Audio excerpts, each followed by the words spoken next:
Assalamualaikum. Hari ni kita nak buat cornflake caramel nestem dan kekacang. Okey, kita mulakan. Mula-mula cornflake sebanyak 500 gram. Kita masukkan dalam satu bekas besar sikit lah ya. Kemudian kita masukkan 1 cawan almond nibs, 1 cawan nestem dan setengah cawan empengan kelapa. Kita gaulkan semua bahan-bahan ni sama rata. Lepas tu kita ambil periuk lain, kita masukkan 1 cawan gula untuk nak buat caramel ya. Jangan usitlah, api biar kecil sampai dia cair sendiri. Bila dah cair, bolehlah kita gaulkan dia sama rata. Bila dah betul-betul cair semuanya, sekarang kita masukkan 1 ketul butter. Kita siapkanlah butter ya tepi tu. Terus masukkan 1 ketul butter dan kita biarkan butter tu cair dan kita gaulkan.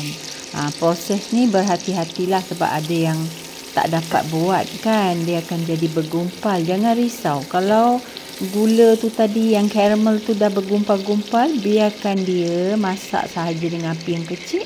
Kemudian tambahkan madu setengah botol atau 1 cawan madu lah Kita masukkan sekali, api jangan besar sangat. So masak ni sampai gula yang dah bergumpal tu cair balik. Jangan risau, tak ada masalah di sini ya. Bukan tak jadi tau, ramai yang komen tak jadi katanya.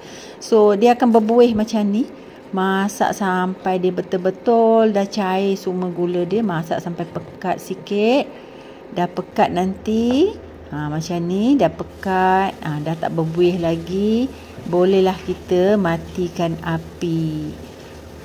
Macam ni. Okey, matikan api. Sekarang kita bolehlah tuangkan ke atas bahan-bahan yang kita gaul tadilah ya. Tuangkan panas-panas macam ni. Lepas tu kita gaulkan semuanya lah. Ambil 2 sudu untuk gaul, mudahkan kerja kita. Gaul rata. Kacang-kacang dia biasa dengan nestem semua bercampur sama rata. Jangan risau, biar dia sejuk pun tak kisah, asalkan kita dapat gaul rata semuanya. Dah gaul rata nanti, sekarang siapkanlah paper cup yang kecil-kecil tu, ataupun apa sajalah yang cara yang kita suka ya. Saya masukkan dalam paper cup. Saya siapkan paper cup yang kecil-kecil macam ni. Kemudian kita isikanlah. Masukkan, gunakan tangan boleh, pakai sudu boleh, yang mana puan-puan sukalah ya, yang mudahkan kerja masing-masing. Isi sampai dah penuh, kemudian bolehlah kita bakar nanti. Sekejap je bakar, dia tak lama ya. Bakar tu untuk pastikan dia lebih kata orang apa, melekat, dia bergumpal, senang nak keluarkan daripada paper cup tu nanti nak makan. Mudah, budak kecil pun boleh buat.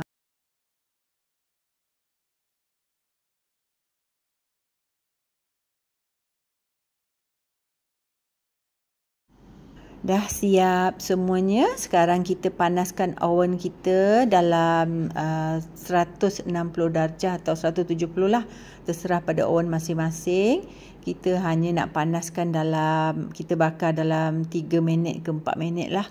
Bergantung pada oven masing-masing lah. Nampak dah perang-perang sikit tu, kira dah okey lah. Atas dia dah perang. Api mesti atas dan bawah lah ya.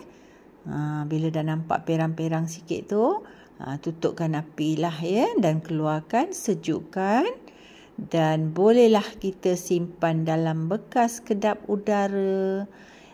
Puan-puan boleh cuba cornflake nestem dan kekacang yang berkhasiat dan sangat-sangat sedap. Tak cuba tak tahu.